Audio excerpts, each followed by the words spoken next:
Hello and welcome to The Price of Music, the show that looks at the money behind the music industry with me, Steve Lamack, and Music Allies Head of Insight, Stuart Dredge. It's one of our interview shows today, and Stuart, something which you understand a bit more than I do, which is the world of TikTok and how valuable it can be to musicians. Well, valuable financially, but also influential in terms of a musician's career these days, TikTok. Yeah, we've talked a lot, I think, about traditional music industry putting their music on TikTok and what happens, but there's a whole community of musicians on there who are building their audiences, doing live streams, doing videos, and then kind of releasing music. So there's this whole community of native TikTok artists, and it's really fascinating. So explain who we're talking to. So we're talking to Charlie Tyler and Russell James Williams. So they're two musicians. She sings and he plays music, and they play together on TikTok, and they've been doing live streams for quite a while now. Just released their second album, I think. And they're performing this week at TikTok's first ever live music pop-up. So we thought it would be a good chance, didn't we, to kind of get them in front of us and ask them what they're doing, how they're doing it, and how it all works. Okay, so look, welcome to the show, Charlie and Russell. We're really excited to talk to you, especially as you're preparing for this performance that we'll talk about later. But thank you for kind of coming on. Thank you for having us. So I guess, to start, it would be good to just maybe tell us about yourselves, because I think some of our listeners will know you because they'll be your followers already on TikTok and others won't. So tell us, people who haven't seen or heard you, I guess, who are you? How did you get together? What's your origin story of kind of making music together? And we'll go from there. Should we start that? Yeah, so we are basically the pop rock duo of TikTok Live. We go under the name Charlie Tyler as our band name. I'm Charlie, he's Russell. Yep. And basically, we started creating original music together, 3 years ago? Yeah, just about 3 years now. Yeah, so we were separate performers. Russ used to be in a band. How long ago? Many moons ago. No, I used to be in a band about 10 years, and that disbanded about 6 or 7 years ago. So it was just prior to about a year or so before the pandemic hit. Yeah. And I was on the road, and I came off and then came into the pandemic, which is part of where the story starts. Yeah. Do you want to expand from that? Yeah, so we started, we've ended up being this pop rock duo together, but the origins are a bit odd. So when I came off I was in an independent band. We ran it all ourselves. It was very, very grassrootsy for almost a decade. And we somehow made records and did what we did. This was around the times of when Kings of Leon were having hits in the charts and that kind of the Killers era type thing. Just before kind of rock music and that kind of turned into dance music in the charts. And that took me with it. So a lot of bands in our scene disappeared because we were on the road and suddenly no one was getting deals and lawyers weren't interested. The whole kind of scene collapsed as I was touring, which is very heartbreaking because it was something that we did as, for 10 years, and it just suddenly went. And I know I'm not alone with that. A lot of people of that era, they just disappeared within 2 or 3 years, right? So I then picked myself back up. I started a production company. It sounds sexy, but it was just me making records with people I knew. And I had a shoestring budget, and I started that. And then unfortunately, and I just started a family, unfortunately, the pandemic hit as I started that. And I just had a newborn as well. So I was right up against it. And I thought, well, I've got to give it a go because the pandemic is here. We don't know what it means. Charlie's got a very different story to what she was doing in the pandemic. And I fought my way through that. And I met Charlie at the very, very end when I just ran out of time to do anything else. And I was about to quit music altogether because there was just nothing. We didn't know what was going on in the pandemic. No, none of us did. And we didn't know when it would end. And I was making records with 3 or 4 other people, which you got to know. And we just didn't know what was going to happen to the music industry or entertainment in general, did we? None of us did. And then I met Charlie online through a friend who suggested, oh yeah, she'd be really good to work with you. I think you guys will kind of get on. And it just kicked off, didn't it? So how did we meet when we first? I think the thing for us that's kind of magical is that we were both kind of at the ends of what we were doing, if that makes sense. So obviously I'm a lot younger than Russ, and at that point I was gigging in pubs from 16 and kind of doing that circuit just acoustically with my guitar and some original compositions and covers and things. And I kind of got to a point post-pandemic where I'd been doing live streaming on other platforms and things that was doing really, really well, but kind of just felt like going around in circles. So I was kind of like, I don't think I can like keep going with this circuit. Yeah. And you called me literally like a week later. I was like, I can't do this anymore. Yeah. So really, without that connection, and it was all done online because it was during the pandemic. I'd never met Charlie. Yeah. I was so impressed with a couple of things you'd done online, and I thought, well, I had just enough in the coffers to do one other stab. I think I was down to about 6 or 7 months. This room I rent here, I had about 6 months left on the lease here, and I was like, Yeah. I remember us getting to the end of it, going, we've made this record together. The lease was coming up, and I said, well, if we can't do anything with this record we've made, I'm done. Because there's nothing else to do. And then November before the Christmas we went on TikTok Live was when we sat around the table in the kitchen and said, how are we going to make this like a thing? How are we going to promote this music and actually like keep ourselves alive? And then literally just before Christmas 2022, I think, it just blew up. Like we went on TikTok live to practice the show. We had nowhere to practice, but I had this space that I was renting anyway. And we went on TikTok Live, and it went off like nothing I've ever seen before. And thanks to the incredible generosity and community we've built, we now do this full time. It's the oddest thing that I've ever. It's kind of like. It's like almost like a phoenix rising moment, isn't it? It just came out of nowhere from literal. Yeah. It's not even we have no investor, we have no label, this is what we do, and it's been generated purely through the community that we've built. I think the thing that's amazing is that it's so difficult to generate an income through the industry and kind of with original material. So the fact that we're able to do that and grow our music on other platforms is just like, it's a dream. Yeah, we're still recording from it. It's been 16 months of chaos. We've not had a hit record. I guess this must be what it's kind of similar to. But it's kind of interesting, isn't it? Because I think when people who maybe aren't so in the world of TikTok hear about musicians on TikTok, the assumption is often they're TikTokers who fancied having a go at music. But it's the opposite. You're musicians who kind of happened upon TikTok, but you were musicians first, and you've been on the circuits, like you said, respectively. So that's kind of interesting. It wasn't like you went on TikTok and then met. It was a kind of tool for your music that you've done. Yeah, I think that part's interesting because obviously, like you say, we were doing music prior to being on TikTok, and it's kind of like the industry gets saturated by influencers, if you like, doing music, rather than the opposite way around. So the fact we've got the opportunity to do that is, it's honestly mind-blowing. We'd like to say we have some sort of, pre-prepared answer to take on. We have no idea what's going on. It's really bad. And I think what's really important, if anyone else hears this that is trying to pursue something, not just in music, just in entertainment, we see ourselves as entertainers. We see the music industry very different now because we have this outlet where we can make the music we want to make. We make it with our community in real time. Now, at the moment, our second record that we're building towards, we have a lot of music that we made during the pandemic, and a lot we've continued to make, in between the live stream we do. And now we feel that we're even adapting like what we release based on what people actually like. So it's kind of like we play the track to them, and then we get a response, and we go, oh, maybe they didn't like that one so much. Yeah, and then if they love it, we're like, let's release it next week. And it's honestly that part of it, I can't express enough. If other people do want to come on to the internet in general, not just TikTok, it's amazing the tools. Because when I was touring, what I was trying to explain to Charlie was that I started when, YouTube when I started had like 400 videos of it, and it was mainly like vlogging. And we actually used to do our ticket sales with Twitter. That's fascinating. Right, yeah. Which was bizarre. And thinking back on that, I was like, yeah, that's really weird. We used to send out tweets and let people know where we're playing. And that was like our poster. We'd kind of figured out that Twitter would work that way. And this is a while back now. But TikTok is honestly something else. It's like another...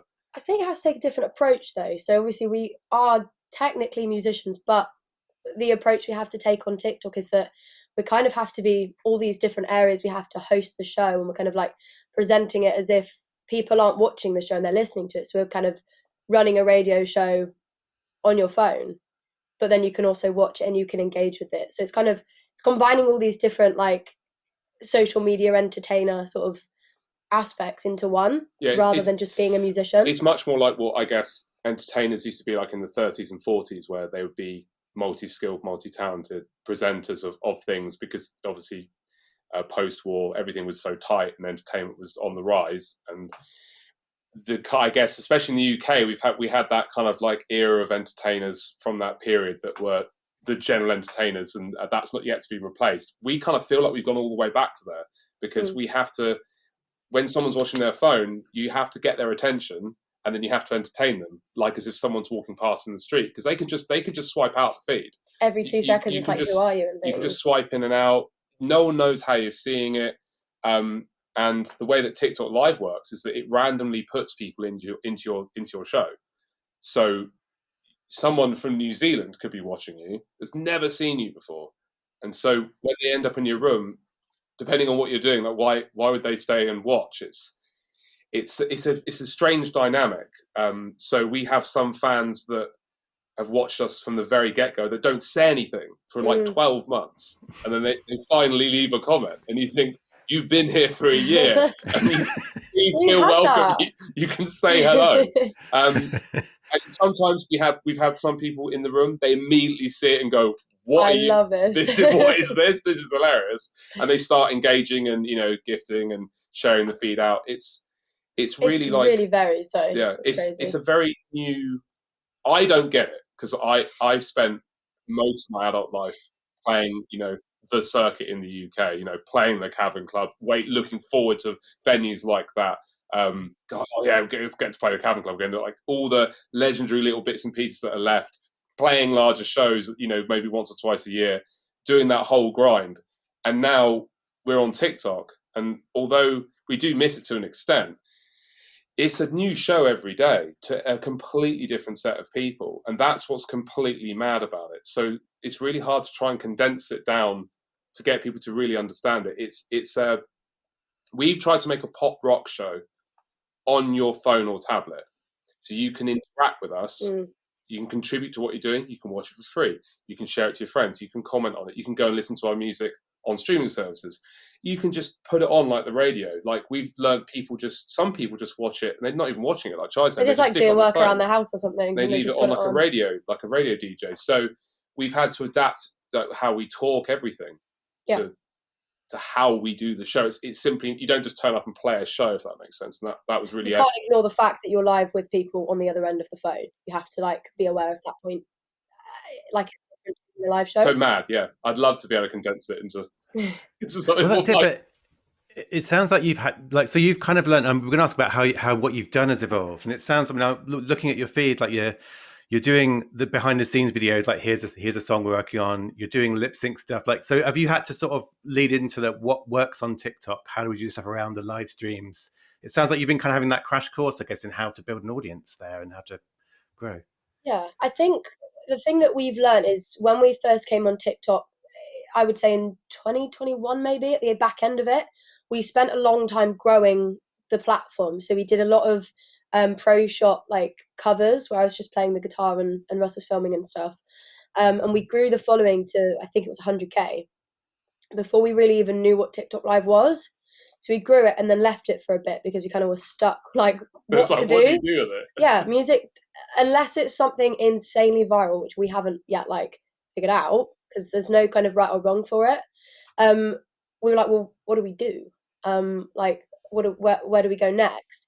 And it was only until we started live that we think it kind of helped, and it had a bit of a crossover between like live and short form.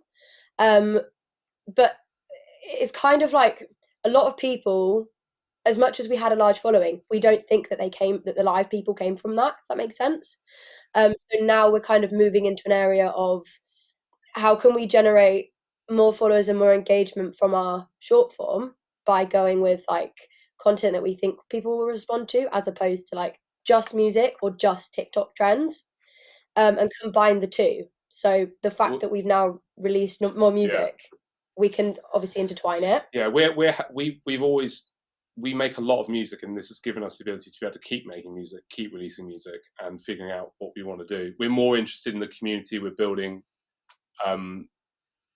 We've had various approaches from different brands and institutions and investors and stuff, but none of it makes any sense because we've built an actual group of people that actually keep us going. So for us, like the numbers as such on socials, which is also a tip if anyone wants to get into it, the numbers don't really mean anything because if you have 100 people that are passionate about watching and then getting involved in your art or whatever you do on TikTok, not just music, that you can sustain yourself on that. And yeah, it'd be nice to play to more people, and we are increasingly so. But I think it's hard because it's also a new form of entertainment. So we, a lot of our viewers are from all ages. For example, a lot of people listen to music in a contemporary fashion, so they go to shows at the weekend, or they might buy a remaster or re-release, or there might be someone new that only listens to things on streaming. And people are discovering that you can be entertained in this way, and we just did it by mistake. We were very prepped, but to say that we knew what we were doing would just be a lie. We didn't know what we were doing. We turned up. But we did have the music, and we did have the show, and we put years of effort into that, because we knew that we had to make it as good as possible. But we can't say that we knew that TikTok Live was going to be like this. Well, the technology is so new that it's almost like some people don't know how to engage with it immediately. So we're kind of educating them at the same time as we're learning. I'm still educating myself. I still I still feel that. But they don't. People come into the room and it's almost like, you have to walk them through all the different things you can engage with and how we run the show. It's scary, man. So we were playing a show a couple of months ago and Brian May came in the feed. Yeah. So I'm sure Brian May was logging into TikTok and watching you. I was playing a guitar solo and Brian May turns up. And I'm thinking, oh, great, cool. Thanks for the heads up, Brian. Oh, look, it's the actual Brian May. They were all in the chat going, Brian May, were like, guys, stop trolling us. Like, and then he started commenting, and that's what's incredible. So, we don't know Brian May or anything to do with him. He's not been back since. He's not, yeah. So, it's crazy. Too mad. But that's what's weird. We've had just ran all kinds of people end up in the feed. Yeah. And I think with Brian turning up, that was such a bizarre moment because I thought we're now playing in front of Brian May. And there's no, but the thing that's important, I think, for musicians and entertainers, there's no barrier. There's no. Yeah. It's not. It's down to the viewer and the performer as such. There's apart from your internet connection, there's literally nothing there, which makes, and also it makes for us where we've had to learn very quickly. We've had to be very disciplined and be critical of what we're doing and stuff because it's just open warfare the entire time. You can't write. What I really hate is all this data-driven world we live in. You can't write that down in a spreadsheet. I mean, how can you can't put that in a how many streams you've had on the internet or how many views you had on a YouTube video. If you think something's great, you can. It doesn't matter. It's your opinion that matters, and that's the beautiful thing about the internet in general. And TikTok's quite a focus on that. There are like a lot of our friends that are big creators on the platform. They do wildly different things to what we do.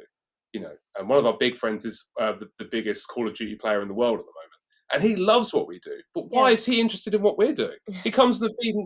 You see what I mean? So it's quite complicated from a traditional format to go, what does your music mean? Well, to him, he's getting entertained by it, but he's in a completely different market.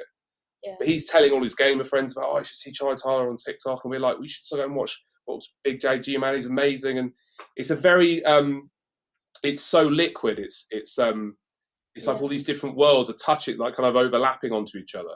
I think that's what we love about it. There's like a common denominator of like the quality of the content there, I think.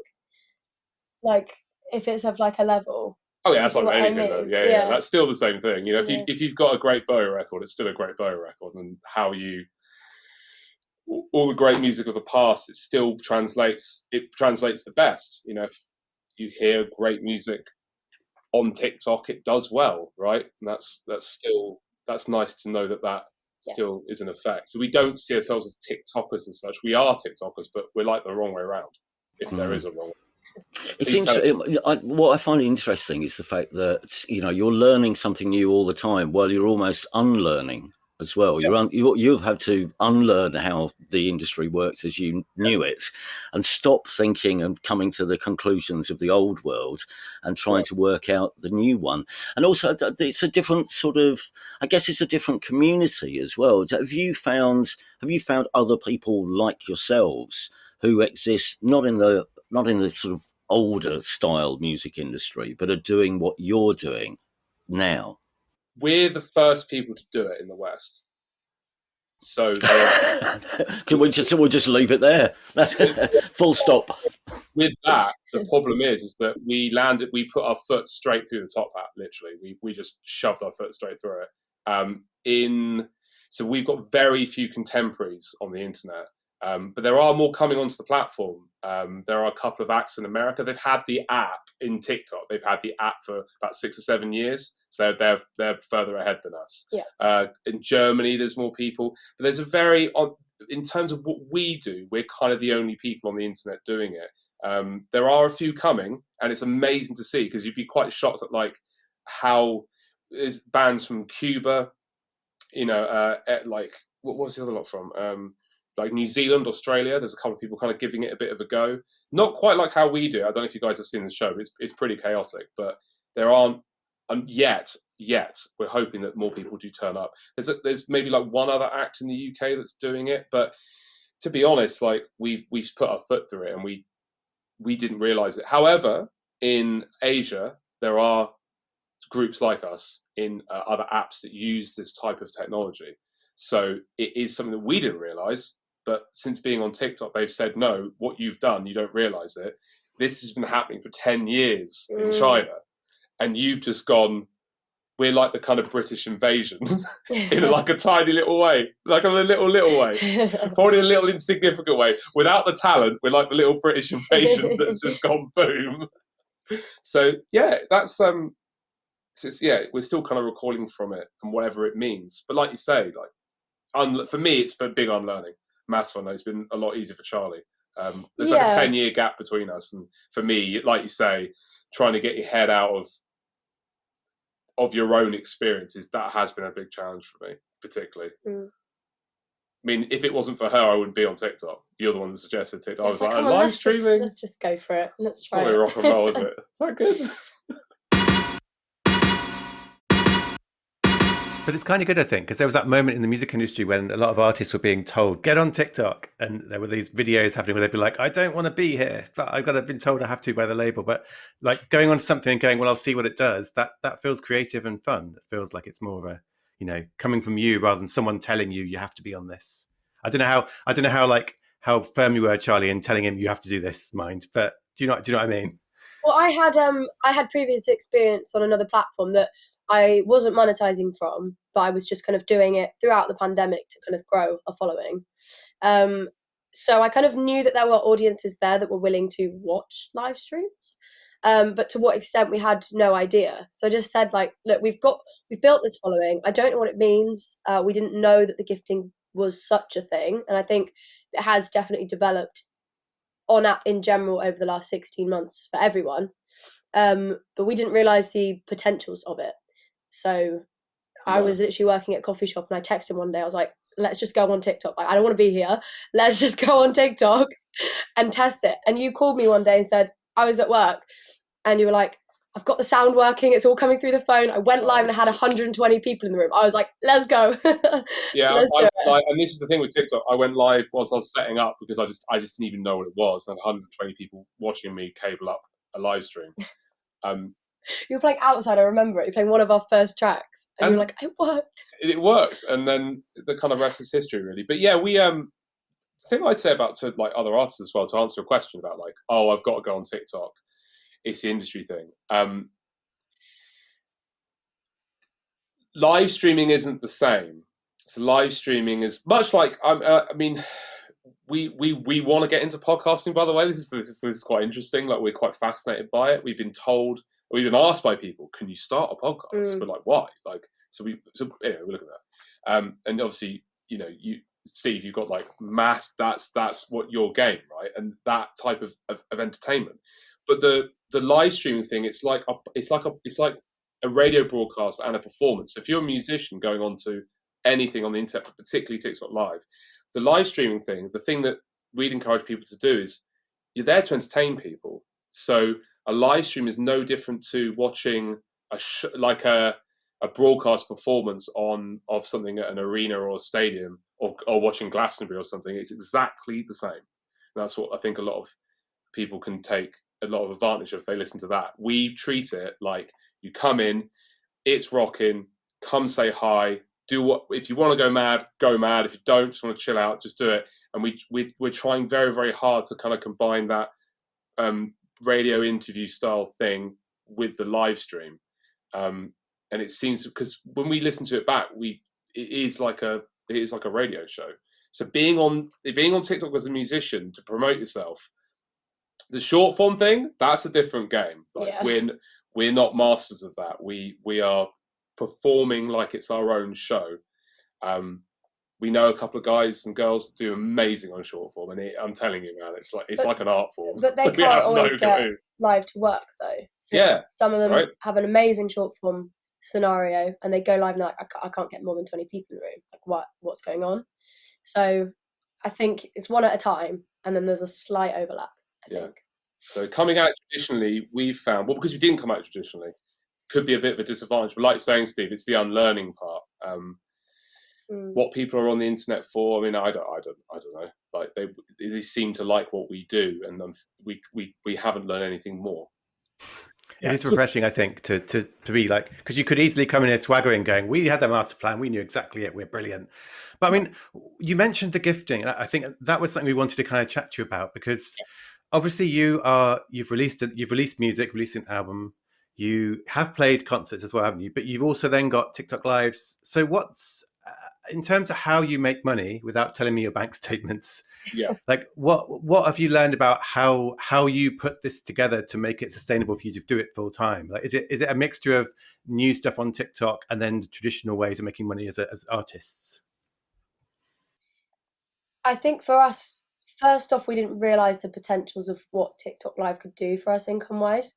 I think we kind of, like we said, we went into the unknown, and so when we came back after the Christmas, we went on live, we addressed it slightly differently, and we thought, because we'd watched it over the Christmas period, and we thought, hang on, there is a way that you can, monetize on this platform. And, we hadn't kind of done anything more than $20 in a stream. But we thought, hang on, if we address the gifting differently and we make it a part of the show, we make it as interactive as possible, we bring in reactions, we bring in props, and kind of, make that as much of a part of the show as the music is, then it might kind of, help people to understand what the gifting is on the platform if they don't already know, because obviously the technology is very, very new. Actually, it's worth explaining quickly, because I think maybe everyone listening might not know. So gifting is, am I right in saying it's basically almost like virtual tipping you with coins and TikTok? So people can actually, if they like what you're doing, they can tip you by gifts. So gifting works, simply put, is that if you like what you're seeing and you want to contribute to a stream, much like you would do with like a PayPal donation, or GoFundMe or any of the online, support structures that are available. With gifting, you're able to purchase coins, which then you can send virtual graphics on the screen. They come up on our screen, and you can go as wild as you want to with that. And with every gift you get, we receive a percentage of what that gift is. So the thing is, we don't decide what we get. It's the audience that decide, obviously, what they give. And we've been very fortunate, because a lot of it's like living in a daydream. The community we have are very, very generous. They have allowed us to carry, this is our full-time income. We are actually doing what we want to do in real time with an amazing group of people online. And we've been lucky to meet a few people which can really, really help. And we're not going to lie about it. It is something that we never expected. But gifting is, you can show your appreciation through gifting very, very easily on the app.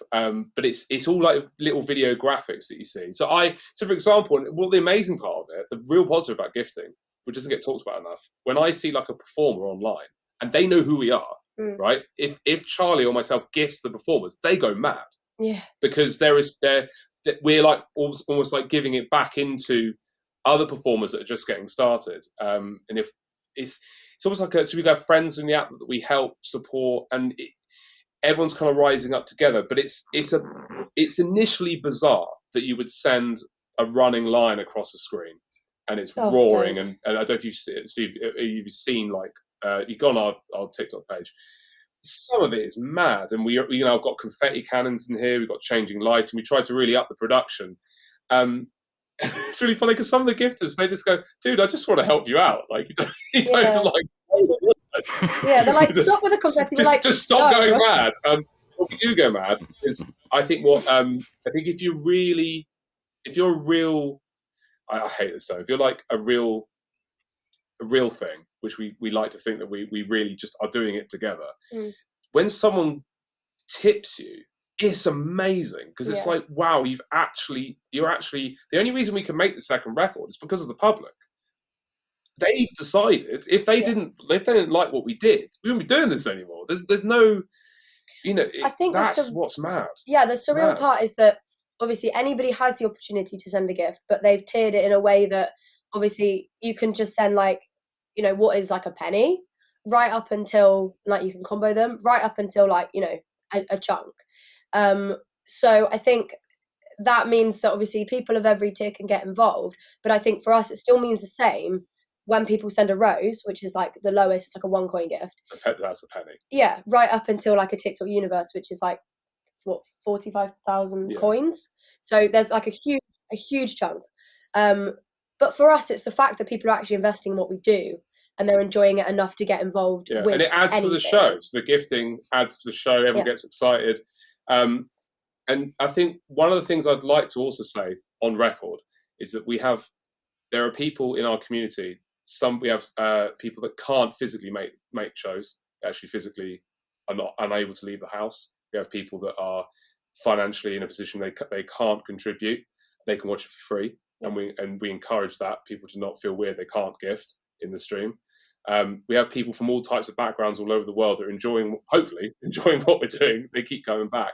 And some of our bigger gifters realise that they can add to the show and help and entertain these other people. So so when we've done charity events, so we did a charity event for BBC Children in Need, where the actual campaign raised, was it $650,000 in gifting for children in need. And one of our big gifters, I can't say who it is, someone in America who's a big contributor to the Make-A-Wish Foundation in the States, heard about children in need by watching our rock show. And this person is of an exceptional financial stature, let's just say. And he went mad because he was like, I love this charity. I've never heard it before in my life. I'm a big donator to Make-A-Wish. And he came in and just went mad. Yeah. And that part is incredible. That bit is you're able to expose, especially the charity work goes really, really well because people can see, I can give to charity. In TikTok, we're giving bonuses to if they reach certain targets, they give cash amounts into children in need. And it was amazing because we're just going on camera, just going absolutely crazy, trying to entertain people, encouraging them. And certain individuals that can make quite significant contributions are exposed to this whole different world they've never seen. So we're quite proud to be at least in the firing line of helping that as well. Comic Relief we did as well, similar thing. Because our audience is worldwide, and if you're in Japan or you're in New York, you might not have heard of Comic Relief, but you might want to support it, and you might be. And the amazing thing about that as well is if you gift a Comic Relief gift, we get part of the percentage, and then the charity does, so they can contribute to that financially, and both the charity and ourselves get the funding that we need to carry on. So. We're very proud of that bit because we obviously never came on to get a gift in our lives. Everyone's just decided to gift us. So when you see us going completely mad, it is because someone's decided, you know what? It's Christmas every day. Imagine what happens when Brian May learns to gift. He'll be dropping universes all over the place. Someone needs to teach him. I mean, we had a couple more questions. We had a couple more questions. I mean, one was about burnout because I think about a year ago, in my work writing about music industry, I was writing a lot about artists struggling with, a lot of this was like traditional music artists coming onto all these new social platforms and sort of feeling like it was so much to do. But I've seen it on YouTube too with YouTubers. A lot of them hit a wall at some point with like, I haven't got the space and time to have new ideas. And like, how is that something you've thought about in terms of how you plan your schedule, what you do, like making sure you have that space and time to still write and record and be creative and live lives? Because sometimes it seems like a lot of these platforms, they can feel like that kind of hamster wheel of like, I've got to keep serving the algorithm, keep putting content out. So as creators, how have you approached that of kind of staying, I guess, keeping your well-being while also being able to kind of build and grow? I think, to be totally honest, it's really, really difficult. We do between 2 and 3 shows a day, around an hour and a half to 2 hours each. So we stream a lot. When we first came on the platform, we were live probably 8 hours a day. Yeah. In different formats. Yeah. And we did 7 days a week of that for a year. Yeah. So it was brutal. Trying to record, obviously Russ creates all the music and produces it. And obviously I do all of my own vocals and everything, obviously. So trying to have the space to actually do that and be creative at the same time has been very difficult. Yeah. And trying not to, like, you know, lose voices and kind of just, like you say, get to a point where we feel uninspired and yeah, we do hit walls. I mean, like, to avoid burnout, and I've got a young family as well, so like, you know, not seeing my kids, and you know, it's the normal hard-working graft bit. But I think and I don't know if this is a positive, we, especially myself, I know how hard the industry is traditionally. So when you get any type of opportunity, in my opinion, from my experience, this is only my experience, you've got to go for that. Like, there's like hell on earth. 100%. And we've done that, and we're trying to learn to take more time off the app. But it's hard. It's really hard to avoid burnout. The way we have avoided burnout is it's new material, new shows, new ideas. That inspires us, I think. Crazy things like new sets. Like, there's a T-Rex cut out in the back here. I don't know if you can see that. There's a jaw there. We run different themes in the shows. We try to do something fun and different. But yeah, it's hard, man. Like, it is not. If anyone's interested in live streaming, this is harder than being, in my opinion, like a medium level touring act. This is the same, because although we don't travel, like, we play a lot. But like I say, like, we do treat it as a privilege. So we have burnt out a few times. We actually took a holiday last year, which we couldn't. We were like, wow, we can actually, like, take some time off, and it is worrying because you turn off the stream and the money stops. That's the biggest thing for us, is because it is a full-time income for 2 of us, and it's in real time. So if we're not on the screen, we don't. Yeah, we pay for all the props, the music, the recording, everything, guitar strings, everything is through gifting. Everything you see in here on the screens is financed by TikTok. Yeah, my understanding lab. Mm-hmm. You see, I mean, talking about running out of ideas and things, you have to find a place where you can be inspired to write new music, don't you? Otherwise you do end up like a band who their third album is just about being in the back of a van. Do you know what I mean? I don't know what you can write about when you're spending 8 hours. Well, I suppose you could write about a cutout T-Rex. This new song's about a dinosaur. But what do you write about? Do you see what I mean? You have to live a bit of life as well to be able to, don't you, Charlie, to be able to have that conviction when you're singing a song? Yeah. Would you say that the benefit to what we do is that we wrote so much music before going on TikTok? Yeah, we wrote an insane amount of music, and then. But you're right, like, how I think the things that inspire us, we are looking at certain projects at the moment that we want to do on the live stream to really, like, turn it on its head, like, material wise. Like, we're looking at maybe doing more like EP style cover projects around certain artists that we both are really passionate about, maybe interject something completely different and then pull into the original music again. But we did write a lot of music to get new music out there. Yeah, it's that traditional thing, isn't it? It's like, how do you go from being in the back of a van to writing, and the label says, oh, we need another album off your top for 3 months, and sit there and make the best record in the world that everyone will buy, right? And I'm not sure. We've not got there, Steve. So maybe if you like give us a follow up, like I mean, but it's hard. It's hard. It's so hard, guys. It It's so is. hard. It's we have one of our, like we have mentioned him, but our our friend, we're proud to call him a friend on the gamer, and we never met the guy, and we met him at dinner finally, and he's a very tall, impressive man, ex-boxer, and he's got very like kind of punk rocky Midlands vibes, very like kind of gritty, and he's got a great attitude, and you think, wow, this guy's impressive, this guy's really hard. And when everyone left the table, he looks around and goes, guys, you know when you end a live stream, are you just so tired you just want to pass out? And we were burst out laughing. So I'm so glad it's not just me.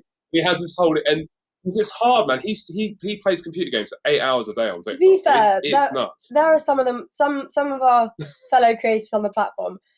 The hours they do, just the timings they choose to go on, so like what, midnight, like 3 a.m. I can't. And we do 9 till like 11. And by the time you calm down after a crazy stream and you actually go to sleep, it's like half midnight. Yeah. You're back at work at like 9:30, and it's just like, we love it, and not seeing it as a job is probably the most amazing thing. Yeah, it's hard, but I think Steve, you've got a really good point. Like where the inspiration comes from is tricky, but I think we're trying very, very hard at the moment to keep it fresh with new music, which is why we're releasing it.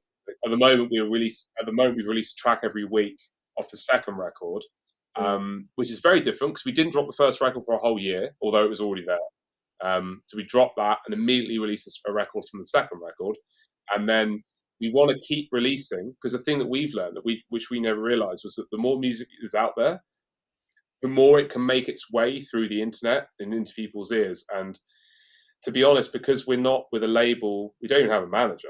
Like it's just us and my fiance that makes the props and the sets, and my landlord, that's called the Butler on TikTok. He's very understanding, but it's us four doing the whole thing, and we're still learning how we can make those changes through it. Because if we come off the app, then we can't earn. But then if we're on the app, then we can't make the records. So it's finding that medium between the two. But the days are crazy. Like for example, today, like it's we've got to get ready for the show tomorrow, and then we've got to stream as well, and then like you say, to come up with the new music with that is very hard. But we're finding a way somehow. Yeah, I mean, we had just a couple more questions. I mean, I was going to say this is the elephant in the room question, but you've got a big T-Rex in the room, and I'm not sure you'd squeeze an elephant in too. But like, one of the ways we've talked about TikTok on the podcast before is they're currently having this dispute with Universal Music, and they pulled all their music, and there was lots of talk about, does TikTok pay enough for music? And and I don't want to put you in a position of having to give the view on that, because you're working with TikTok and you're obviously doing really well. But do you have a sense of how musicians like you who are working on TikTok independently, how they're seeing this kind of dispute and how they're seeing this whole debate about how much does TikTok value music? Should it pay more? Like what's your sense of what creators on the platform are thinking about all this, I guess? Okay, well, so we don't work for TikTok. We don't represent TikTok. We use TikTok, which I think is an important part of it. The reasons why we use it is not the same as other people. So, like I said, the gifting and the monetized part of what we do is the show.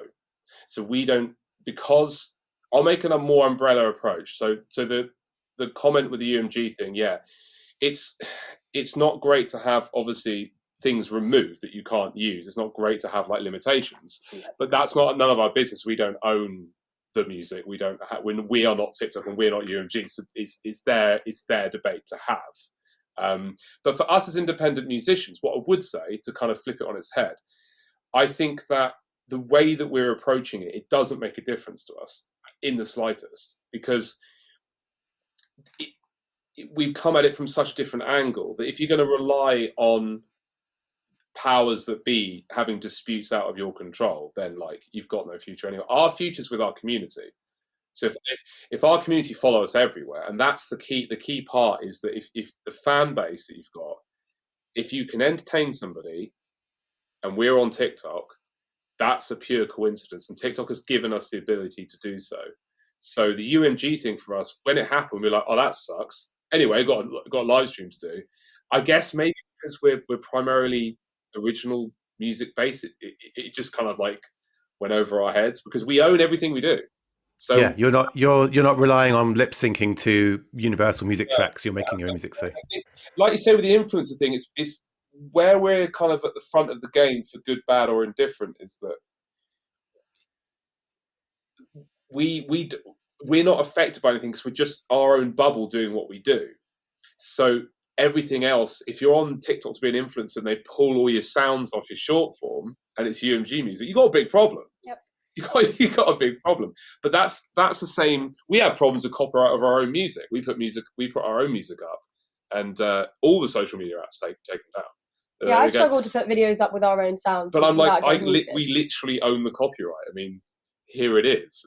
So, yeah, it's not affected us, and we can't really make comment. It has affected other musicians more so on the app. But again, you know, like I say, we kind of bypassed that. Yeah. Luckily, that's a difference to us. You're taking your live experience to be you're going to be part of TikTok Live, which is this week, I think. Just for listeners who may not know what this is, what's TikTok Live going to be, and what have you got planned? So it's a pop-up event in King's Cross, just outside the station, tomorrow, so the 24th and the 25th of April. So I believe it's going to be a little bit of a surprise for us. We're not entirely sure what's happening, but there's going to be a stage that's popped up in King's Cross that selected music creators on the platform are going to be performing on throughout the day. So we're going to be showcasing a lot of our original music. Yeah, and we're going to adapt it more to a concert, hopefully. That's a big challenge. It's the first time we've done that since being on TikTok.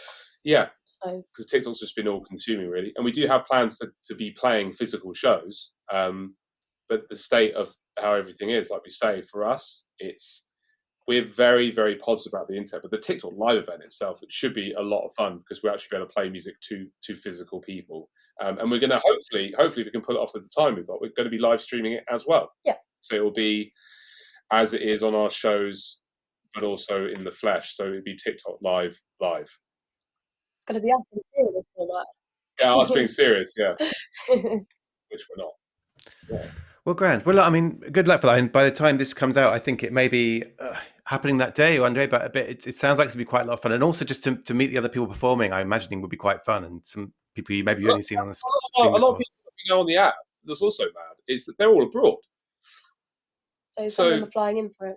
Which is going to be nice. It's nice. We met them all. We did a thing called the TikTok Miami Live Fest, which is the big thing that TikTok do to celebrate the live creators. And that was the oddest. That was just meeting people from all across the world in one room, past the language barriers, was amazing.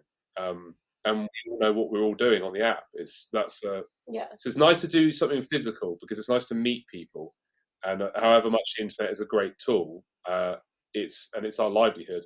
Yeah, the physical bit can't be replaced. I think that would always be a big part of it. So we're looking to do more things like the TikTok Live event tomorrow. Is that just before we finish? Is that possibly one of the only downsides of doing what you're doing? Is that there is less, actual interaction with people? Because I can imagine. I mean, you two obviously get on quite well, but is it quite almost? It's a lot more lonely in a way, probably doing what you do, rather than being in the van when you can at least talk to the petrol pump attendant and the caretaker at the venue when nobody turns up. But it's just you two, isn't it? I personally find that the most difficult part because you kind of miss that physical interaction with people if you're performing, then obviously the audience.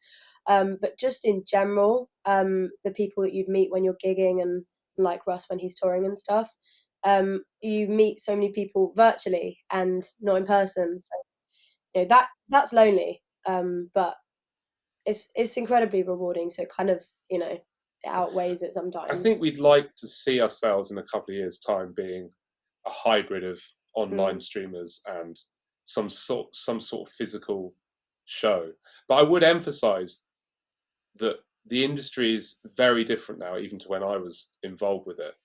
And I didn't really have the support structures available, even just, let's just cut to the chase, financially, to play shows. It's always been hard. It's always been hard. But now it's like, to even look at that as an expense for ourselves just doesn't make any sense, because we now have the finance available to be making things and entertaining people. So anything that threatens that is, that's a real serious consideration. And why do we want to give away what we do when there's no reason? Like, if we can keep it growing, we're not going to be seen as, like, on the official top 100. But to have a community like we have, like we did a thing called, this is going to sound a bit mad, a thing called Reset, where the rankings, which is like our charts on TikTok, they reset every week at midnight. And we went on at midnight a couple of weeks ago for Charlie's birthday, and we had over 1,000 people in the room watching the show. And everyone was gifting, having a great time. We were playing this whole show. You're playing to 1,000 people. Right, at the peak of what I did, which took me a decade to get to, I was playing to about 750 people, like as a bigger show. And I remember being in the van with all the boys going, I can't believe we're playing to almost 1,000 people, and we're not signed. And we were really proud of it. We're like, these people have turned up. Why? We don't know, but we're here. It took me 10 years to get to. 10 years. And you kind of think, when we got to number 1 on TikTok, we had over 4,000 people watching the show. That's 4,000 people. That's a small theatre. Hello? 4,000 people. Is everyone mad? Like, if you're playing a show to 4,000 people, and we don't even have a manager, and they're engaged. And I think on that we had over 2,000 people gifting us. Yeah. Individual people. And you think, can you get 4,000 people? Can you imagine us turning up at some, gig? You're talking like, it's a medium-sized venue. It's a lot of people. And we've played to, varying room numbers, but to be playing a pop rock show of whatever merit it holds up to, whatever it is that people enjoy about it. That's why we're quite protective of it, and we feel it's a great privilege, because that's where, like, the crossover. So a physical show, we want to do it, but you do see the potential of this type of technology, and you think, I know I'm going to say it again, it's 4,000 people. 1,000 people. Can you imagine an unsigned act getting 1,000 actual people at the show? Everyone would be going mad. No, everyone's like, 1,000 people in the room. But what? We have a friend of ours on the app. He runs a radio show in the mornings. He has 800 people listening to him in the morning. 800 people. The guy's not with anybody. He's just on his own. And he's like, and he debuted our album. So here's the thing, Steve, that I think you would love. We put the record out, and he said, we said, look, we've got to put our record out. And he goes, I want to talk about it on my breakfast show. So he talked about it on the breakfast show. It's like a mini, media entertainment thing on the go. And we tuned in the morning as of a morning coffee, and Zach's there talking about the record. I'm thinking, this is insane. So he's loving it. He's telling us what his favorite tracks are. Like DJing, it's proper grassroots. And we think, what? You're getting immediate response in the chat as well. And then we go and play a show, and he turns up in the chat, and he gifts us, and he brings fans from the breakfast show into our show, and then our fans get to see him and interact it. And the whole thing's just so that's community. That potential of it is insane. So physical shows for sure, but when you see what we just touched it, it's kind of like these like promising bits. It's hard to like not get passionate about it, especially for me, because I know you've seen how hard it was. You wanted to stop. I mean, I was doing it for so long. The future could be very bright for entertainment as long as people could get into this type of technology. And so, with the discussions about TikTok being banned in America and all this type of stuff, but whatever happens to that, it's none of our business. But if this technology whether it's TikTok, YouTube, Facebook, a new company, whatever it is, it could very well be a lifeline for all forms of entertainment on the internet, because it certainly happened to us. So, why would it not happen to someone else that deserves it? There you go. That's my bit. Well, look, Grant, I think it's really good, and it's been good, I think, because I think you've talked about some of the differences between TikTok and Twitter, but you've also, I think, a lot of things you've said will make people realize that it's not so different in a sense. You're musicians, you're doing this, just a different medium, but it's been good. So, I mean, thank you both for your time, and good luck for the gig. Good luck for the kind of future. And I guess, so people who want to check you out, I guess, Charlie Tyler on TikTok, Charlie Tyler on streaming services. Yeah, just Charlie Tyler on everything, all the social platforms, YouTube, Instagram, streaming. We're mainly on TikTok and streaming services, and we'll be expanding with more very soon, hopefully. Yes. And a podcast. We've got some competition coming. I hope so. We'd like to try it, but it's all expanding very quick, and how we keep our feet on the ground is still. Well, you've made us we need to up our game and get a T-Rex, Steve, I think, or at least some kind of dinosaur. We got a whole room of stuff. What do you want? Can we talk to your fiancée and get her to make something for us? Cardboard cutout collection is extensive. Great. Well, look, thank you both so much, and good luck for the concert. Thank you. It's a great pleasure. Thank you guys so much. There you go, Charlie Tyler and Russell James Williams. Some really interesting aspects of being a TikTok artist, which I hadn't thought about, and not least the fact that, of course, you can gig every day, but not even just once a day. The fact that you can put on 3 shows a day if you want, that is. I mean, it's completely unlike the traditional mode of playing live, isn't it? It is. But the funniest thing was when he mentioned like 1940s entertainers, and I thought, actually, doing an end of the pier show 3 times a day, it's not a completely alien concept, is it? Like you bring the show, get people in. So it's weird. It's in some ways completely new, and in some ways circling back, isn't it? Some earlier stuff, and even. I think for me, it's just that idea of these are musicians and they've happened to find TikTok as the thing that helped them build their audience, but they're not TikTokers just doing music as a sideline. They're musicians, but they're finding that path. And I think it's I think it just made me think nowadays as a young musician, you find your path to reaching people, and that might be TikTok live streams as much as it might be playing the circuit, but you can do both, I guess. Your face when they mentioned Brian May, your little face lighting up. Brian May. Isn't that, imagine streaming and then it's like Brian May just entered the chat. I mean, it's amazing, isn't it, really? Well, so we hope you found that insightful, and you may have learned as much as I just have in the last half an hour or so. We'll be back with a couple of new episodes next week, a news one and one dedicated to answering your questions. So if you'd like to write to us, with any thoughts about the pod itself or the stories we've raised, or if you'd like something explained about the money in the music industry, we'll see what we can do. Just drop us a line at this email address, Stuart. It's thepriceofmusicpodcast @gmail.com. Thank you very much for listening. Do give us a review or a rating if you get a second. We'd be much obliged. Till next time, take care, everybody. Cheerio.